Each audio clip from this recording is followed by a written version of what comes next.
Namaste. Welcome to the channel Inner Journey. ఈ channel ఇంకా మీరు సబ్స్క్రైబ్ చేసుకోకపోయి ఉంటే సబ్స్క్రైబ్ చేసుకోండి. లైక్ చేయండి. లైక్ చేస్తే యూట్యూబ్ ఈ వీడియోస్ని ఇంకా ఎంతో మందికి షేర్ చేస్తుంది. సో దట్ అందరికీ బెనిఫిట్ అయ్యే పాయింట్స్ చాలా మందికి చేరుతాయి.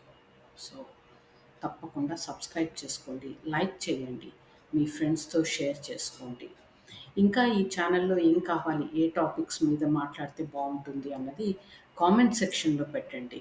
తప్పకుండా నెక్స్ట్ ఫ్యూచర్ వీడియోస్లో అది ఇంక్లూడ్ చేయడానికి ట్రై చేస్తాను. ఓకే. నా మనకి జీవితంలో ఏం కావాలన్నా కూడా, ఏ విష్ ఫుల్ఫిల్ అవ్వాలన్నా, మేనిఫెస్ట్ అవ్వాలన్నా, అది చిన్నది కావచ్చు, పెద్దది కావచ్చు, దానికి మనకి ఎలిజిబిలిటీ ఉండాలి. ఎలిజిబిలిటీ అంటే చదువా, డబ్బులా, ఉద్యోగమా, ఫ్యామిలీనా, ఇవి ఏంటి అంటే ఇవి కాదు. మనకి తగినంత గుడ్ కర్మ ఉండాలి. గుడ్ కర్మ ఉందనుకోండి, అప్పుడు ఇవేవి లేకపోయినా కూడా మనం కావాలనుకున్నది మనకు వస్తుంది. చాలా సందర్భాలలో మనకి రాదు అనుకున్నవి కూడా మనకి ఈజీగా దొరుకుతాయి. That is mainly because of good కర్మ. సో ఈ గుడ్ కర్మ ఎలా వస్తుంది? పూర్వజన్మలో మనం ఏం చేసుకున్నామో మనకు తెలియదు. సో ఈ జన్మలో వీలైనంత వరకు గుడ్ కర్మ డెవలప్ చేసుకుంటూ ఉంటే, నెగిటివ్ కర్మ ఏదన్నా మేనిఫెస్ట్ అయ్యే అవకాశం ఉన్నప్పుడు ఈ గుడ్ కర్మ దాన్ని న్యూట్రలైజ్ చేస్తుంది. అప్పు లాంటిది.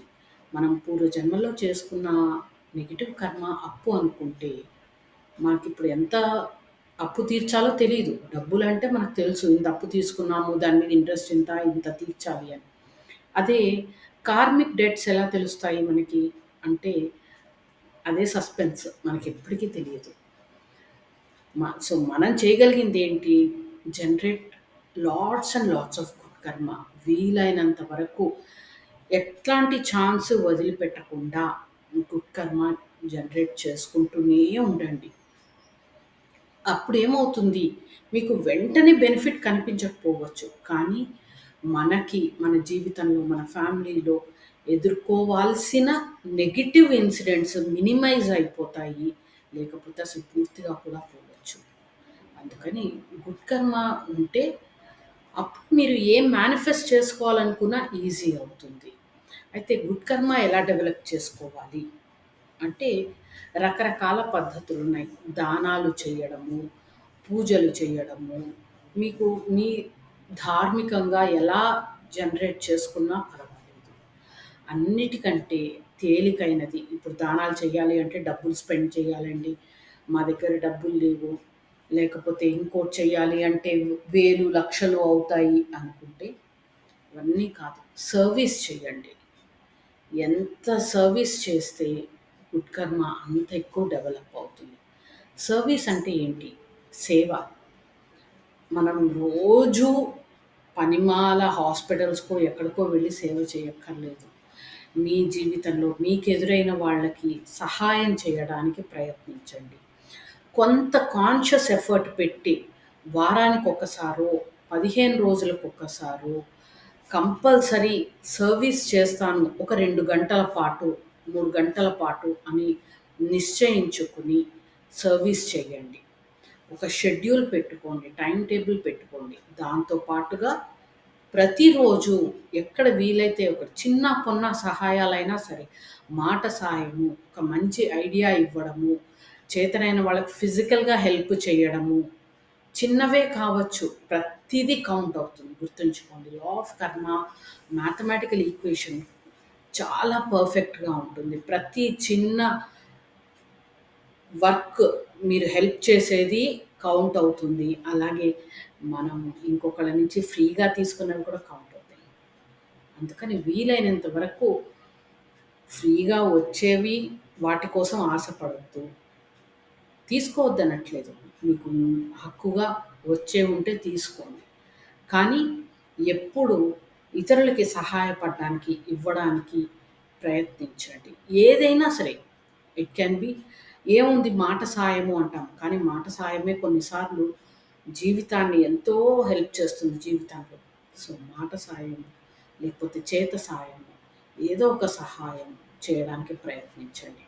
సర్వీస్ చేస్తూ ఉంటే ఆటోమేటిక్‌గా మీ జీవితము, మీ కుటుంబంలో ఉండే ప్రాబ్లమ్స్ అన్నీ మినిమైజ్ అవ్వడం మీరే అబ్జర్వ్ చేస్తారు. ఇలా ఎంతో మందిని ప్రాక్టీస్ చేసే చెప్తున్నాను. So, generate lots and lots of good కర్మ ఇన్ని విధాలుగా వీలైతే. మీకు టైతింగ్ అలవాటయ్యి ఉంటే రెగ్యులర్‌గా ఎవ్రీ మంత్ టైతింగ్ చేయండి. టైతింగ్ చేసేసాం కదా అని ఊరుకోవద్దు.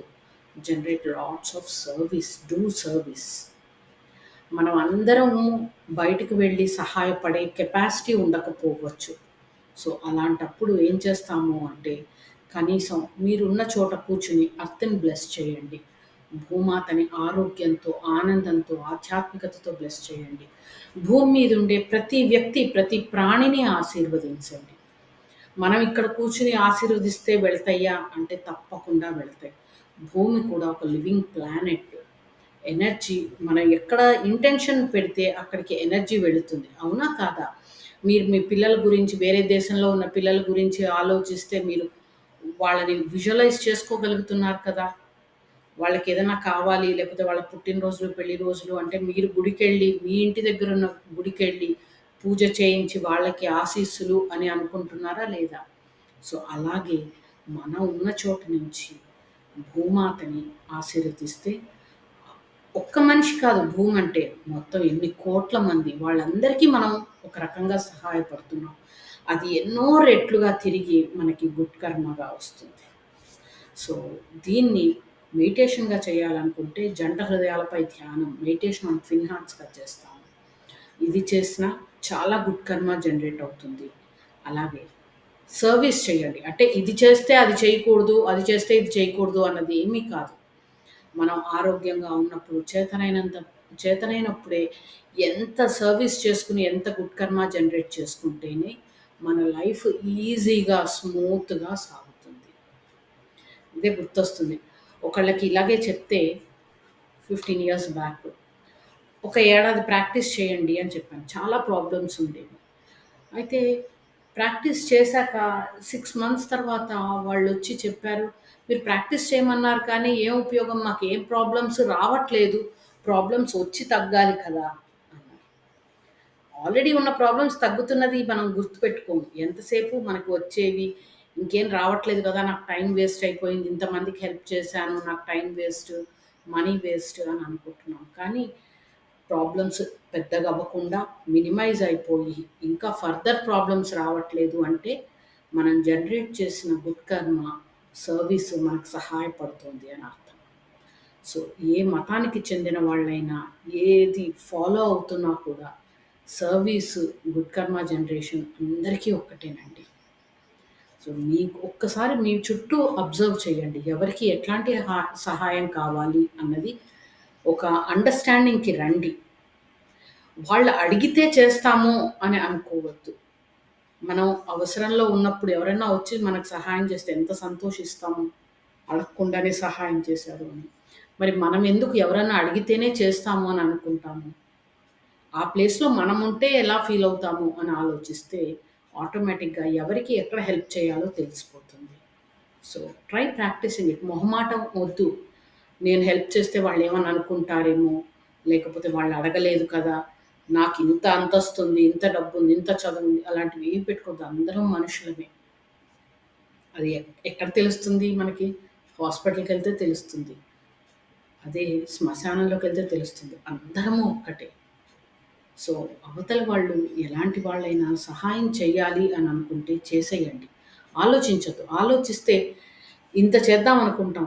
ఒక 2 నిమిషాల తర్వాత అంత అవసరమా? ఇంత చేద్దాం అనిపిస్తుంది. ఆ తర్వాత పోన్లే నేను కాకపోతే ఇంకెవరన్నా సాయం చేస్తారు అని అక్కడి నుంచి తప్పుకుంటాం. అందుకని మంచి పని చెయ్యాలి అనుకుంటే వెంటనే చేసేయాలి. ఇదే కదా పురాణాల్లో చెప్పింది. చేసేయండి. సర్వీస్ చేయండి. గుడ్ కర్మ జనరేట్ చేసుకోండి. అప్పుడు మీరు అనుకున్నది ప్రతిదీ మేనిఫెస్ట్ అవుతుంది. ఇప్పుడు మనం ఏం వింటున్నాము? ఒక విష్ మేనిఫెస్ట్ అవ్వడానికి ఎన్ని విధాలు అవి, ఇవి, ఇవి అనుకుంటున్నాం. Simple thing. మన పురాణాల్లో, ఉపనిషత్తులో చెప్పింది మానవ సేవే మాధవ సేవ. ఎంత సేవ చేస్తే ఆటోమేటిక్‌గా మీకేం కావాలో భగవంతుడు ఇచ్చేస్తాడు. అక్కడ బేరాలు ఉండవు. Okay. Hope you practice it. Thank you. This is Srilatha, pranic healer and trainer. Pranic healing గురించి, ఆధ్యాత్మిక యోగా గురించి, ఇంకా స్పిరిచువల్‌గా కూడా ఏమైనా డౌట్స్ ఉంటే కామెంట్ సెక్షన్‌లో పెట్టండి. నాకు తెలిస్తే వీలైనంత వరకు, తెలియకపోయినా వీలైనంత వరకు తెలుసుకొని ఎక్స్‌ప్లెయిన్ చేయడానికి ట్రై చేస్తాను. Thank you.